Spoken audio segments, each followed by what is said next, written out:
You don't have a lead problem, you have a conversion problem. In this video, you don't have a lead problem, you have a conversion problem. And in this video, I'm going to be drawing on my own experiences, my clients' experiences, stories from other online business owners that I'm personal friends with to prove that point to you. And you're probably thinking like, how's that possible? I don't have a traffic problem. Don't I need more leads? And I get you. Like I thought the same exact thing at first too, right? But if you have more water coming through a faucet or a pipe, right? But there's a leak in the pipe at a certain point, it doesn't matter how much water you really push through, because if the leak is big enough, if the hole is big enough, then it's not going to get to the final destination anyways, right? So the answer is fix the leaks in your funnel first and then let's get traffic, right? But that means that we need to work on conversion.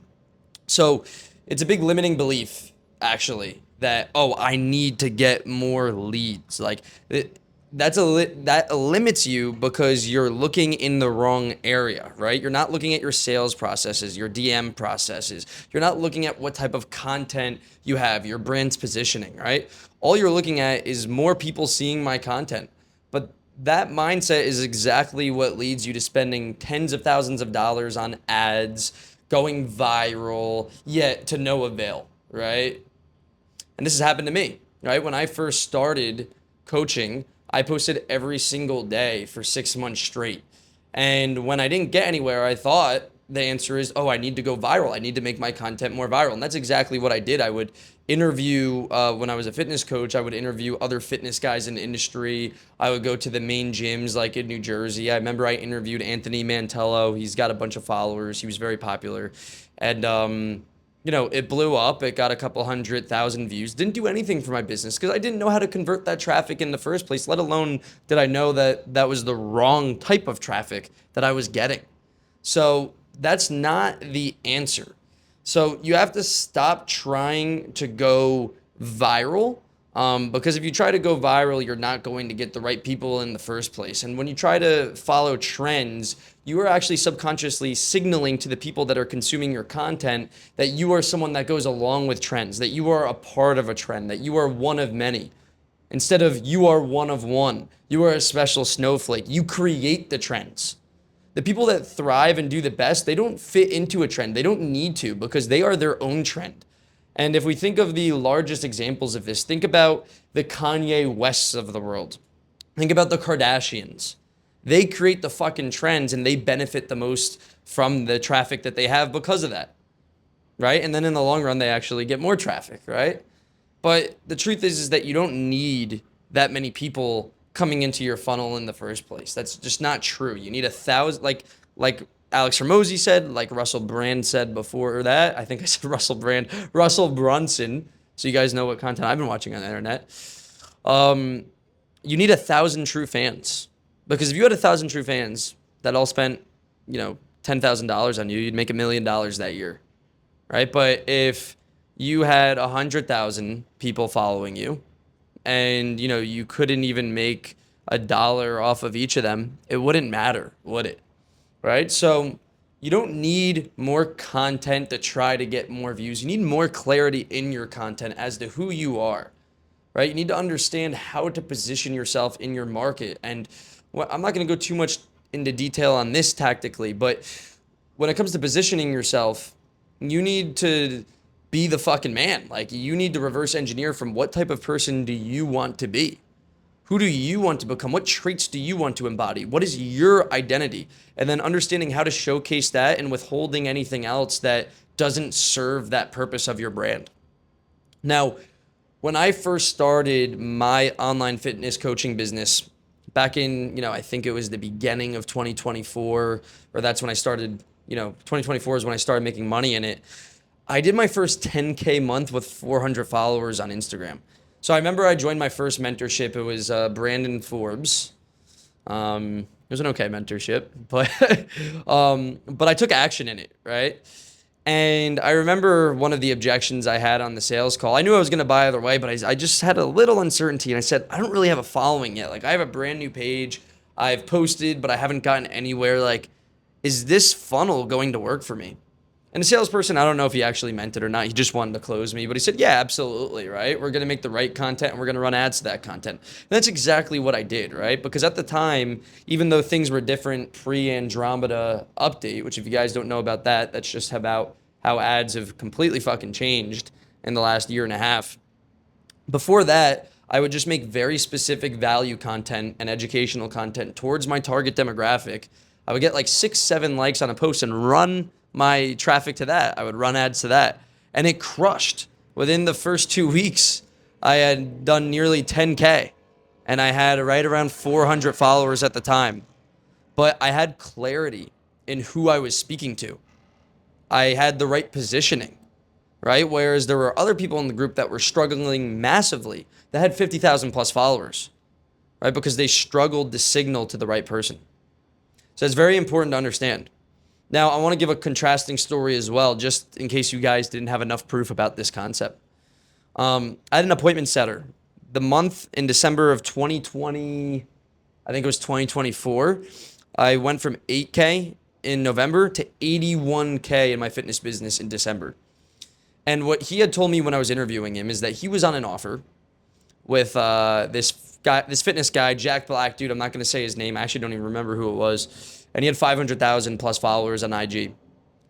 He wasn't doing 10K a month, which means that my setter, if he was making like 7% commission or something like that, he wasn't even cracking $700 in commissions from an account with 500,000 plus followers. That guy definitely didn't need more fucking traffic because he had infinite traffic. So what did he actually need? Well, he needed clarity in his brand. He needed the right positioning. He needed content that converted and the right conversion mechanisms on the back end. So I think I've proven it to you guys that you don't actually have a traffic problem. You don't have a lead problem.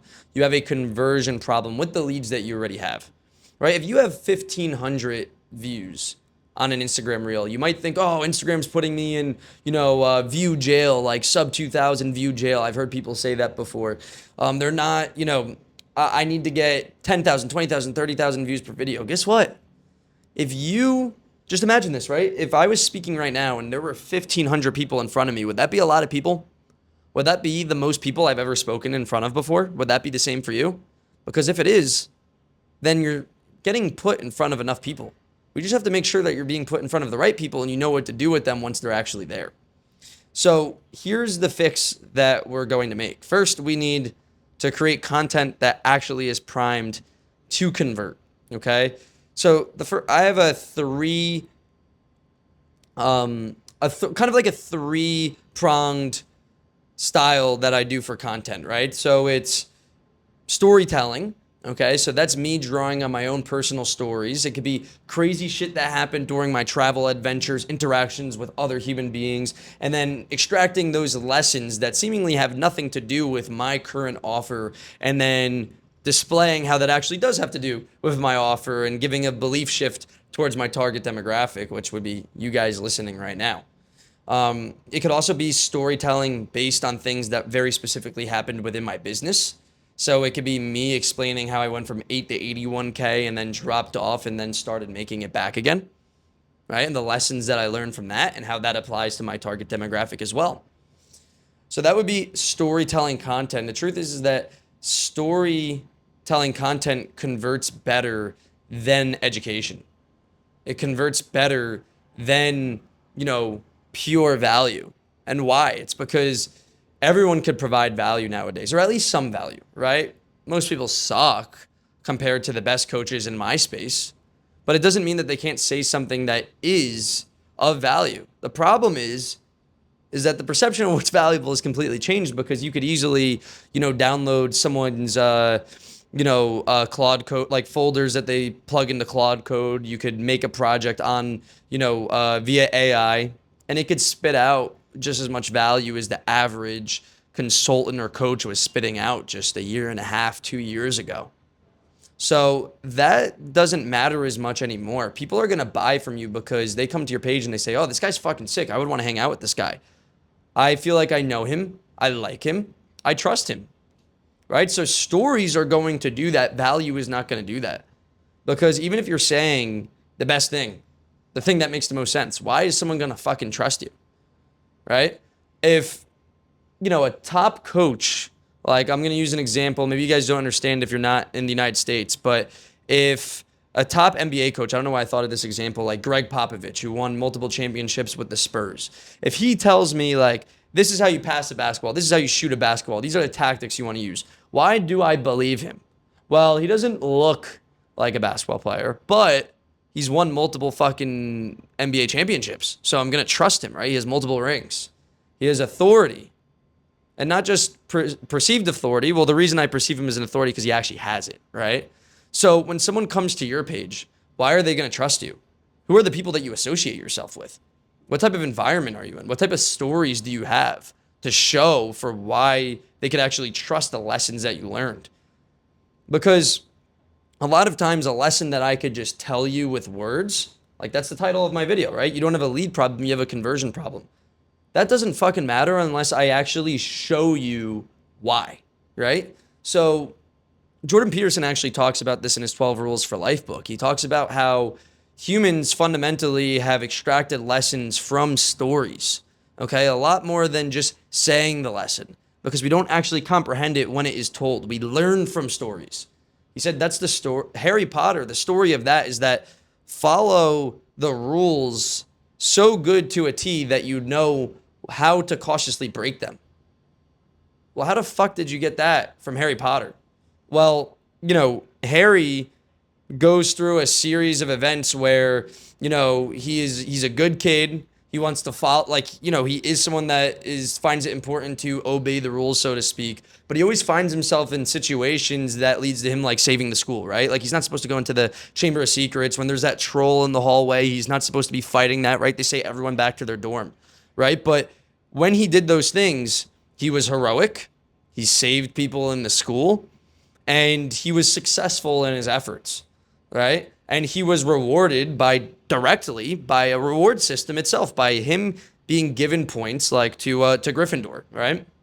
So that is one of the lessons from Harry Potter. But if someone were to just tell a child that, they would never be able to extract that lesson and then utilize it.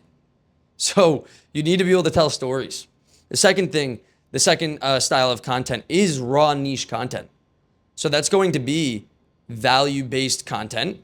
But it's important how we articulate that value. I want to make sure my camera's still running. I've been having a problem with this. All right, we're still going. Thought I heard a noise. So that is raw niche content.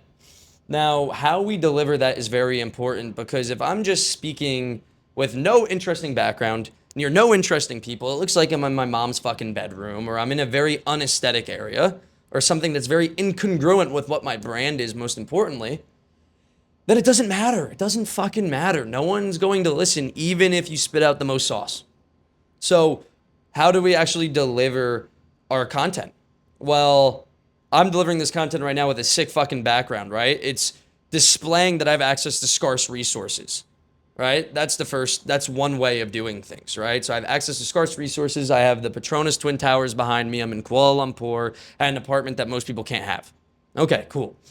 What's another style that I could do? And that I do is that I could be speaking to other business owners and I could be displaying value to them. And the more people I'm displaying value to, let's say I'm at a mastermind, the better, because if you see people listening to me, right, even just in a video, you will say, oh, those people are listening to him, therefore let me listen to him as well. He must have something interesting to say if he's captivating these people's attention. If I'm in New York City in Times Square and there's some like retard on Fent and he's dancing next to a boom box with, a box for donations and no one's watching him, I'm going to be like, well, this guy's a retard, right? But if I see a big crowd forming with, 100 plus people and there's some sick black guy with the dopest dance moves, I'm going to go watch him. Right? I say black guy because those are the guys dancing in New York City. It's not usually white guys. We don't know how to dance. So I'm going to listen. I'm going to go watch though, right? Because the human psychology is that other people are watching this guy. Therefore, he must be providing some sort of value. Let me go watch him too, right? That is how human psychology works. That is what Robert Cialdini in the book Influence, which is a great book, refers to as click run human reactions, meaning something registers, click, and then you go. Okay? It's that simple. There's a reason why everyone right now is at the Petronas Twin Towers taking pictures, right? Because they know everyone else does it too, and it looks fucking sick. But there's a reason why other people, not nearly as many people, are at the Batu Caves that are just 20 minutes away that I went to. That's also an amazing site, right? There's a discrepancy between the two because where people move for one reason or another, more people will also move too, very simply put. Now, the third style of content is the viral style. So I don't rely on that too much, but I want to be able to show people that I do dope shit. And I could work that into my storytelling already, into my raw niche content with where I am physically, right? This would be considered more raw niche content, middle of funnel on YouTube. I could clip it as well. And then the viral style is going to be, you know, potentially following trends, but it doesn't have to be. You have to make sure that it falls within the realm of your brand and doesn't go against that at all. It has to serve your brand. And you have to show people that you're actually living the fucking life and that you are the fucking man. So if I am a fitness coach, right, I have to show that I have a sick physique, that I'm in an aesthetic gym, that other people want to be around me. I have to showcase my hobbies and that my hobbies are freaking awesome. Not that I'm some loser that locks myself in my mom's bedroom, but that I go out, that I socialize, that I'm the life of the party, that other people laugh at my jokes, whatever it is, right? That I get girls or that I have a great family life, okay? You could display that in your viral content. If I am a consulting coach, what the fuck is that?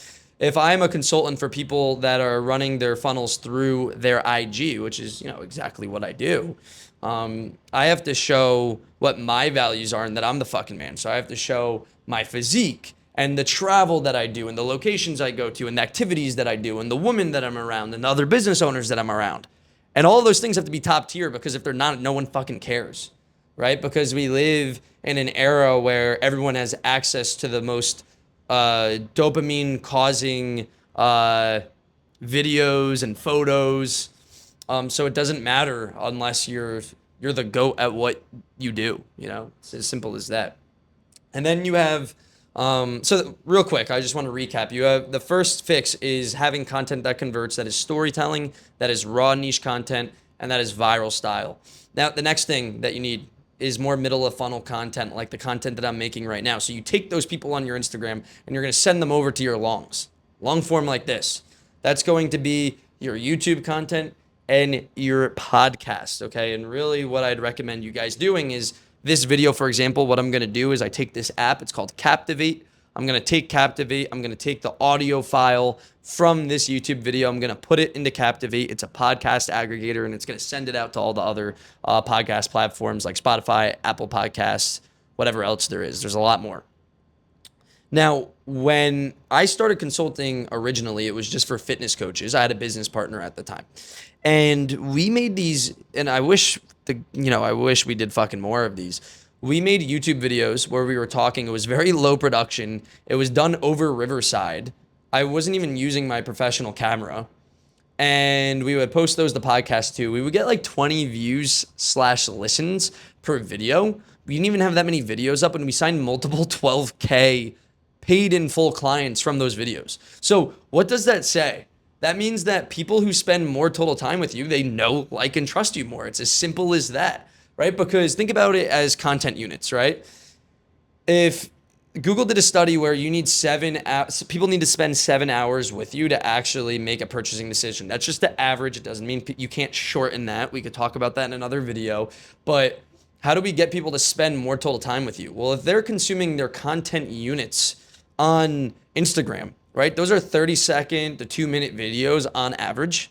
So to consume just the equivalent of one 40-minute YouTube video, or just like a YouTube video like this, they would need to consume 40 to 80 Instagram Reels. How the fuck do you expect someone to do that? Like, you shouldn't expect someone to do that. You want to make your content bingeable, but the truth is that you have to get people from there, from your Instagram top of funnel as quick as possible to your YouTube account. So that's what we've got to do, and there's different ways to do that. One of those ways is in your storytelling, in your raw niche content, to have people comment for a video resource that'll go to your YouTube channel, right? The next way is the same thing, but via story sequences. So using your Instagram stories to send your traffic over to YouTube, over to podcasts.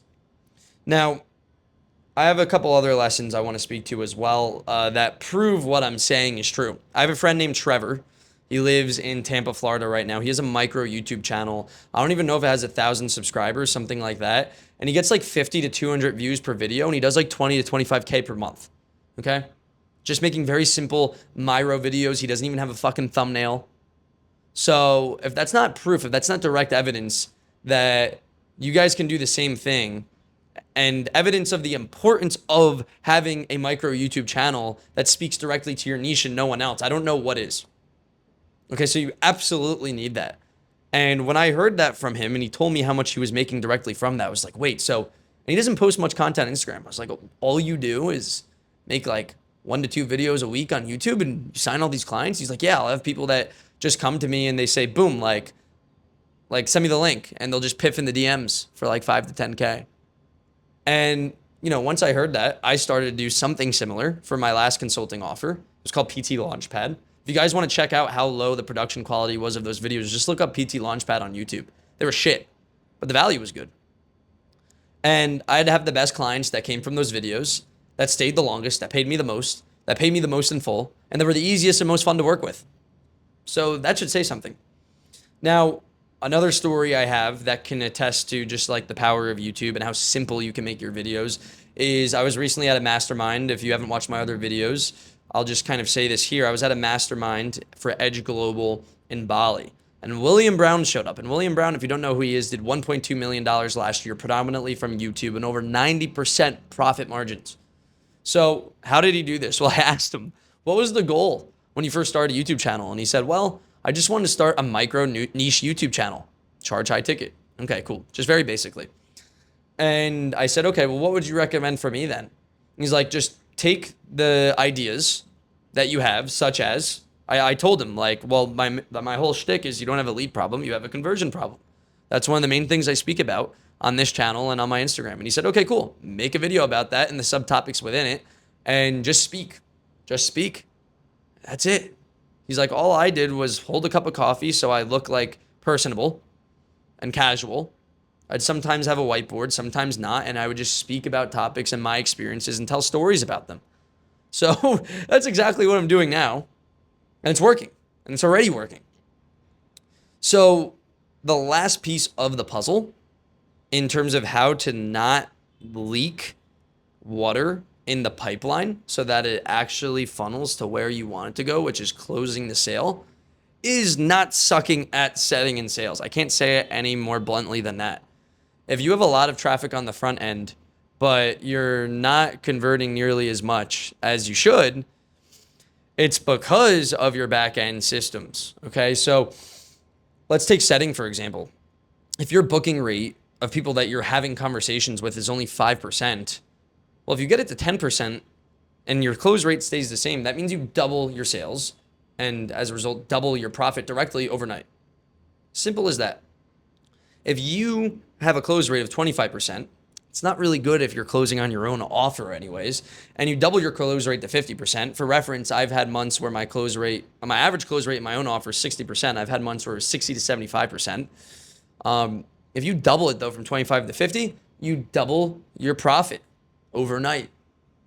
So who wouldn't want to do that? That means if you're making 15K right now, if you sign 2 clients for 7.5 each and you double that, you're making 30K. So how much would your life change if you went from 15K to 30K? If you're doing less than that, if you sign 1 client right now at a close rate of 25% and you're at 5K a month right now, just improving your sales skills and nothing else whatsoever would allow you to get to 10K a month.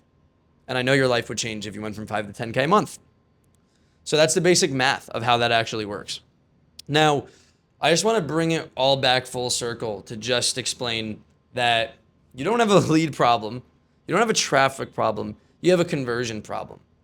And if you have your head screwed on straight, I know for a fact that the stories that I've told you and the lessons that I've drawn on and lots of other prominent business owners that I spoke about today, I know for a fact that it is direct proof as that should teach you what direction you should head in next when it comes to your content, your sales funnel, and what your mindset should be when it comes to the inputs that you're doing every single day. So if you guys found this valuable and you're interested in potentially working with me, I don't know that I could help you, but I could see if I could help you. And if that's something you're interested in, you could click the link below to book in a call with me. Or you could message me on Instagram, benji.tucker1, and I could see if I could possibly help. That's BENJI.TUCKER1. See you guys next time.